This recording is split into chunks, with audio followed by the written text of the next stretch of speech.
안녕하세요. 저는 서울에 혼자 살고 있는 돌싱 30대 남자입니다. 여러분들에게는 첫사랑의 기억이 어떻게 남아있나요? 다시 생각해도 설레고 아련하고 그리운 기억으로 남아있으신가요? 남자는 생각만 해도 설레는 첫사랑을 죽을 때까지 못 잊는다고 하던데 저는 다른 의미로 첫사랑을 죽을 때까지 못 잊을 것 같아요. 어쩌다 제 첫사랑의 기억이 이렇게 바뀌게 되었는지 지금부터 이야기를 풀어볼게요.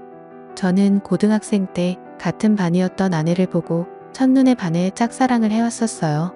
가슴 간질간질 거리는 저의 첫사랑이 그렇게 시작된 것이죠. 아내는 미모가 뛰어나서 전교생에게 정말 인기가 많았어요. 여자들은 아내가 쓰는 물건들을 따라 샀었고 학교에서 인기 좀 있다는 잘생긴 애들도 아내의 뒤를 졸졸 따라다녔었어요. 하지만 저는 잘생긴 것도 아니고 그렇다고 날씬한 것도 아니라서 뒤에서만 아내를 봤었어요.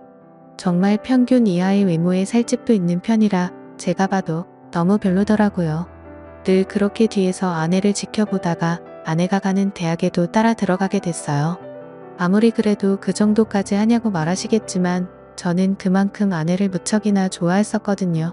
제 세상은 아내에 의해 흘러간다고 볼 수 있었어요. 그렇게 대학을 가서도 혼자 속으로만 좋아하다가 대학 졸업할 때쯤 제가 용기를 내서 아내에게 고백을 했어요. 현이야 친하지도 않은 내가 이렇게 불러내서 당황했지.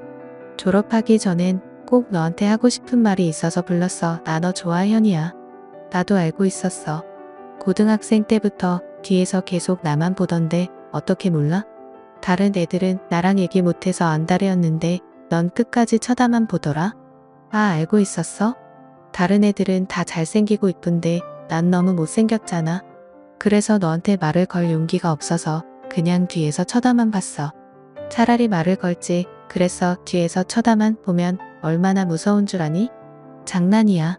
오히려 다른 애들과는 다르게 특이해서 자꾸 눈길이 가더라고.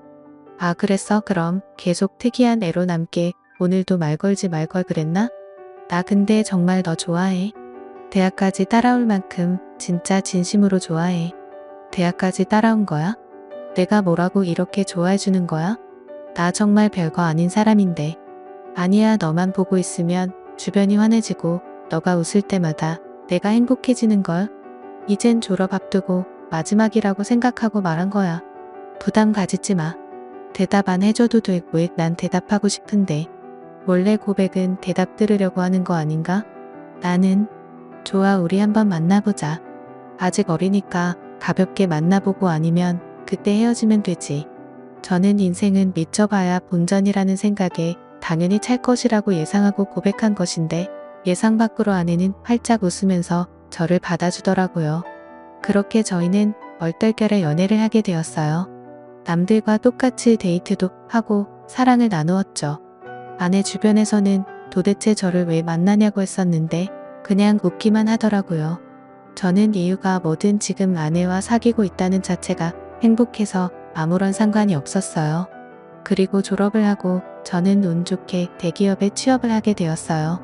아내도 대기업에 계속 이력서를 넣어보는데 서류 전형은 대부분 합격을 하는데 저보다 자격증이 많이 부족해서 그런지 최종 면접에서 항상 떨어지더라고요. 결국은 대기업은 포기하고 중소기업에 취직을 하게 되었죠. 위로가 전혀 안 되겠지만 그래도 아내에게 취직 축하한다고 맛있는 것도 사주고 아내가 평소 갖고 싶어 했던 지갑도 축하 선물로 사줬습니다. 아내는 저의 응원을 받고 힘을 내서 열심히 회사를 다녔어요. 제가 어느 정도 직급이 올라갔을 때 아내에게 결혼을 하자고 했어요. 아내는 망설임도 없이 단칼에 제 청혼을 거절하더라고요. 아직 직장이 변변치 못하다면서 자신이 당당해질 수 있을 때 결혼을 하고 싶다고 했었어요. 아무것도 없는 나랑 결혼하고 싶다고 해줘서 너무 고마운데 아직 내가 직장이 변변치 않아서 지금 결혼하기엔 너무 미안해. 그럼 내가 싫어서 거절하는 게 아니라 직장 때문에 거절하는 거야? 직장이 무슨 상관이야. 우리 둘이 잘 살면 되는 거지. 그래도 직장이 좋아야 월급도 많이 받고 우리가 걱정 없이 살 거 아니야. 너 월급에 비하면 내 월급은 너무 작잖아. 나는 내가 내 앞에서 당당해질 수 있을 때 결혼하고 싶어. 그래도 너가 안 버는 것보단 낫지. 우리 둘이 같이 벌면 괜찮아. 그리고 나 혼자 벌어도 너 하나쯤은 먹여 살릴 수 있어. 아내가 저보다 못한 직장에 다닌다고 스트레스 받는 것 같아서 괜찮다고 다독여줬어요. 아내는 제가 대기업에 다니니까 확실히 제 월급이 자신 월급보다 많다는 것을 알았지만 정확히 얼마나 되는지 모르는 상태였거든요.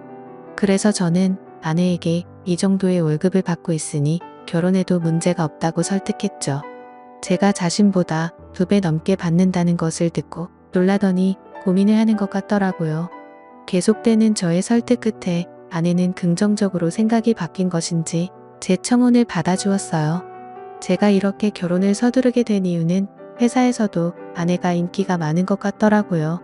아내가 종종 회사에서 치근덕거리는 남직원이 있다고 얘기를 꺼낼 때마다 다른 남자들이 더 이상 치근덕거리지 않게 얼른 결혼을 해야겠다는 마음을 먹게 됐죠. 저는 그렇게 힘들게 아내와 결혼하는 데 성공했습니다.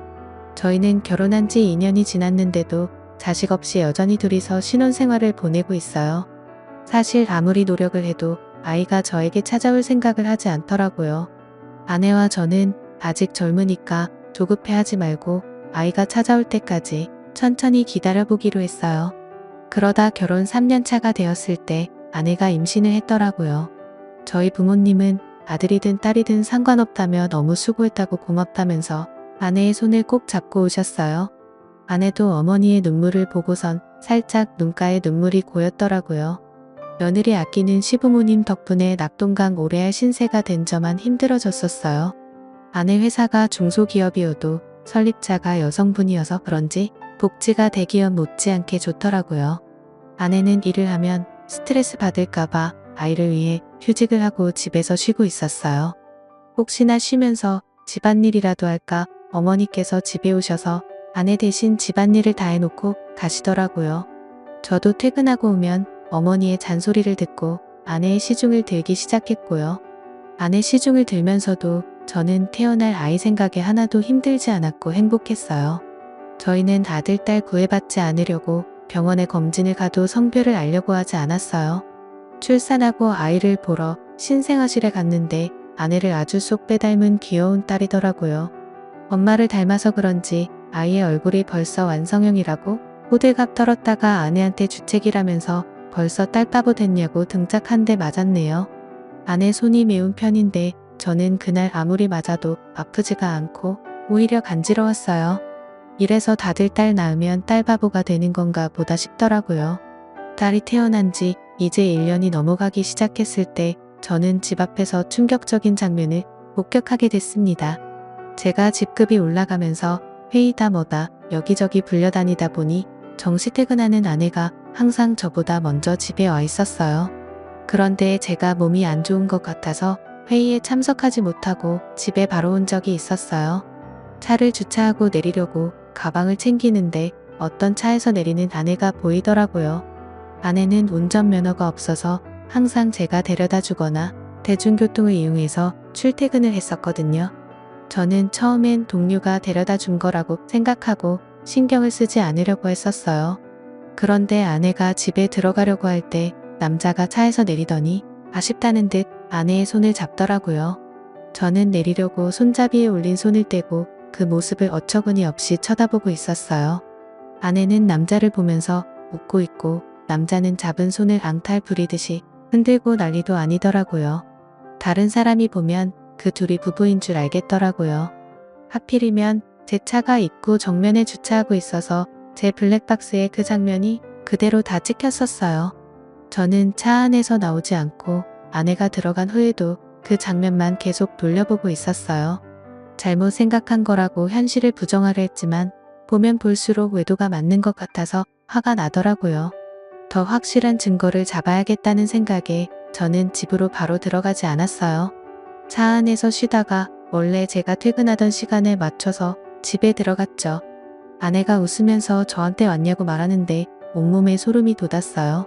저는 아무것도 못 본 사람 마냥 아내에게 평소와 다를 것 없이 똑같이 대했었어요. 아내가 음식을 하는 동안 혹시나 다른 증거들이 나오지 않을까 싶어서 아까 아내가 입고 있었던 코트를 뒤졌는데 아무것도 나오지가 않더라고요. 저는 아내가 잘 때 휴대폰을 몰래 확인해 보기로 마음먹었습니다. 아내가 먼저 잠든 것을 확인하고 휴대폰을 들고 조용히 거실로 나왔어요. 잠금이 걸려 있었는데 비밀번호가 딸 생일이더라고요. 저는 고민할 것도 없이 제일 먼저 카카오톡을 들어가 보았어요. 전부 회사 직원들과의 단톡이나 제가 알고 있는 고등학교 친구들과의 단톡이었는데 유일하게 한 사람만 개인톡을 하고 있더라고요. 저장명도 심상치 않은 게 제 직감으로는 이 사람이 아까 아내를 데려다 준 사람이라고 생각했죠. 개인톡을 들어가 보니 역시나 제 예감이 딱 들어맞았더라고요.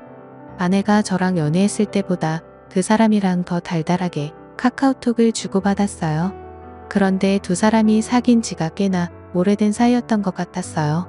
같이 데이트하면서 찍은 음식 사진의 남자가 살짝 걸려있는 사진들과 대놓고 찍은 커플 사진들도 있길래 모조리 제 휴대폰으로 옮겨놓았어요.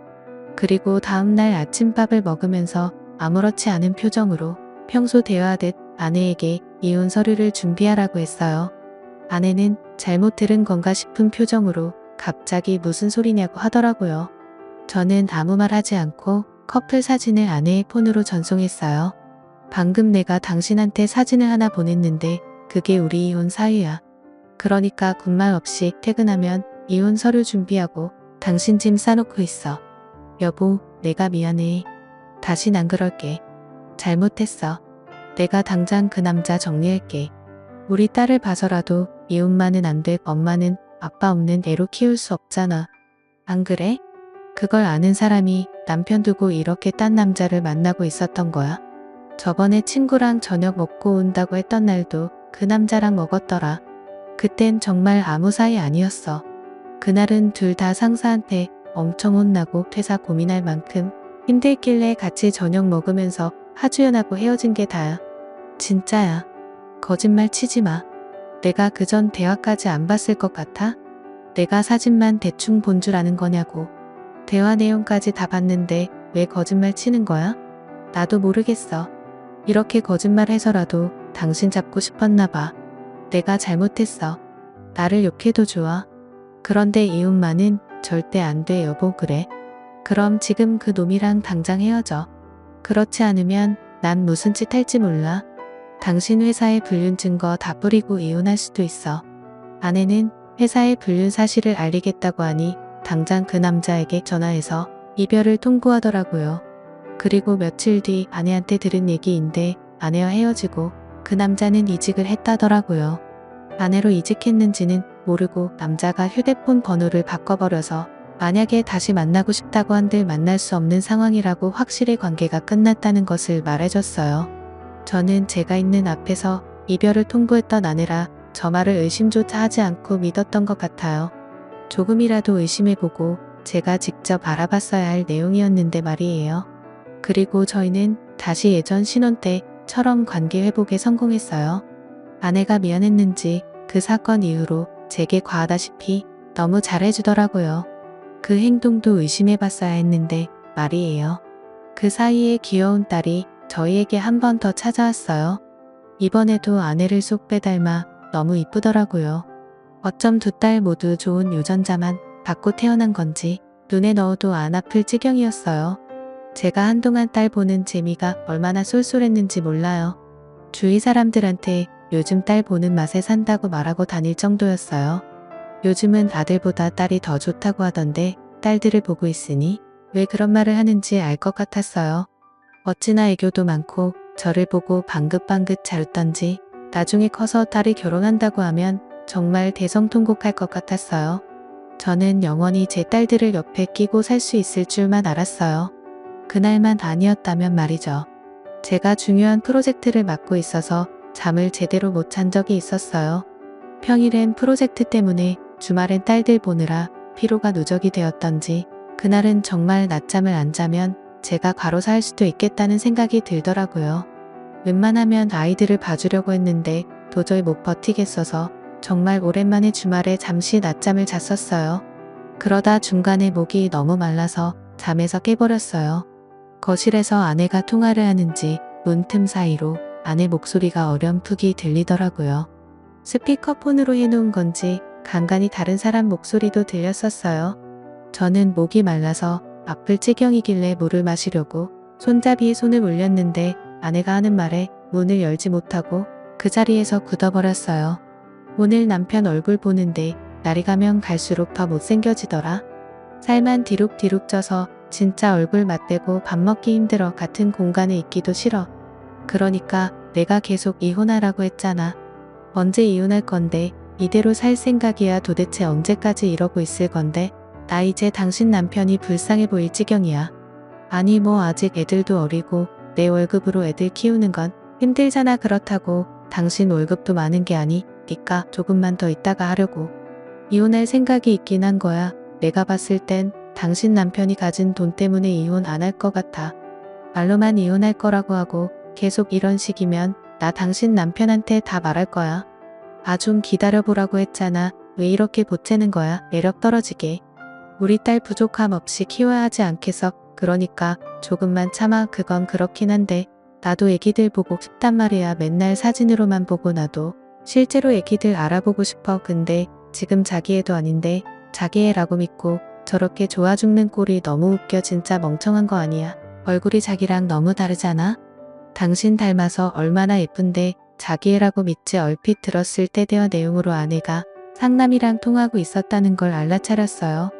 얼굴 얘기하면서 제 험담을 할 때부터 저는 손을 뻗어서 화장대에 있던 제 폰을 들고 아내의 통화 내용을 녹음하기 시작했어요. 둘이서 오가는 대화들이 정말 갈수록 가관이더라고요. 제 험담은 그럴 수 있다고 생각했는데 이제껏 제 딸이라고 믿었던 애들이 알고 보니 제 딸이 아니라 상간남 딸이라고 하니까 너무 충격적이더라고요. 저는 들고 있던 폰을 바닥에 떨어뜨렸고 그 소리에 아내가 놀란 듯이 황급히 전화를 끊더니 방문을 열고 불을 켜더라고요. 불을 켜자마자 바로 앞에 서 있던 저를 발견하고 놀라서 소리를 질렀더라고요. 여보, 당신 언제부터 여기 있었어? 혹시 내가 통화하는 걸 들은 거야? 어디서부터 들었어? 다 들었어. 너 당장 내 집에서 나가.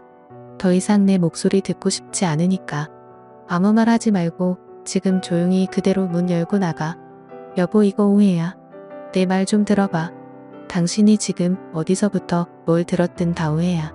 그러니까 이거 드라마 얘기야. 내가 요즘 보는 막장 드라마 있는데 그 얘기하는 거였어. 내가 방금 분명히 당신 목소리 듣고 싶지 않다고 말했을 텐데.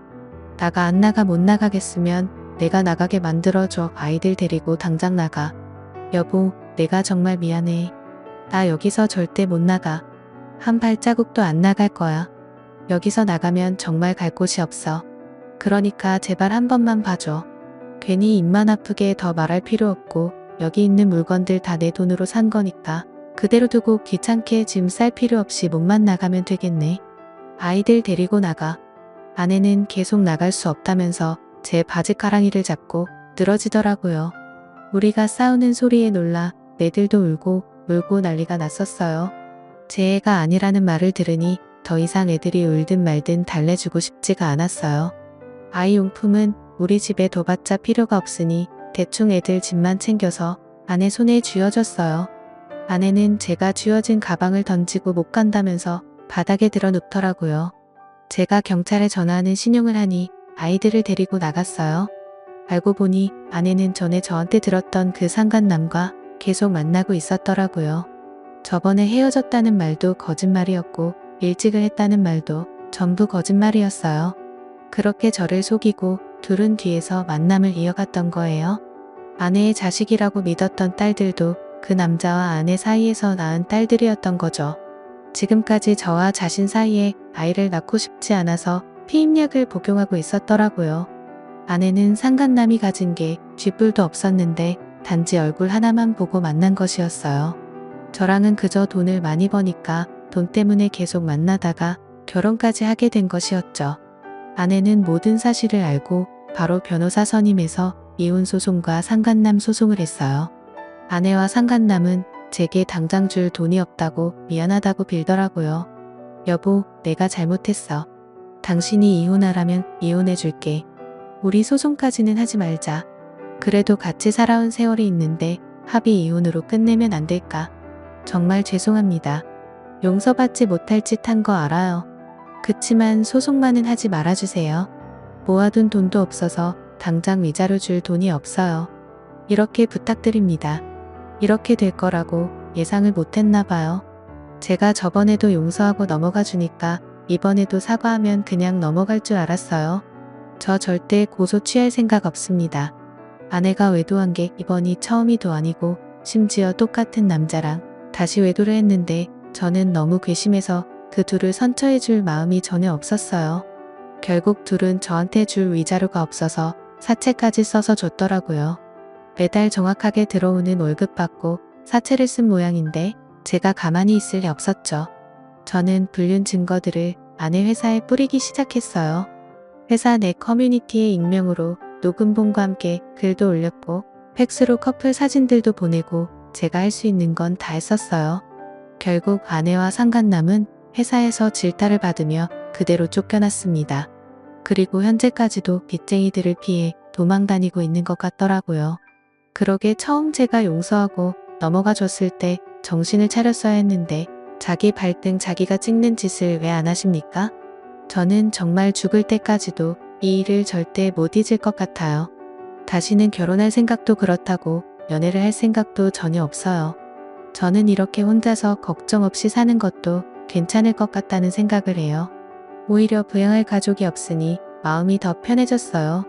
저희 어머니는 아직도 집사람이 바람펴서 유인한 줄 모르고 계세요. 나이도 많으신데 혹시나 충격에 쓰러지실까봐 영원히 제 가슴에 맘 묻어두려고 합니다. 여러분들은 첫사랑의 기억이 꼭 이쁘게 남아있었으면 좋겠네요. 지금까지 제 이야기 들어주신 모든 분들께 감사합니다.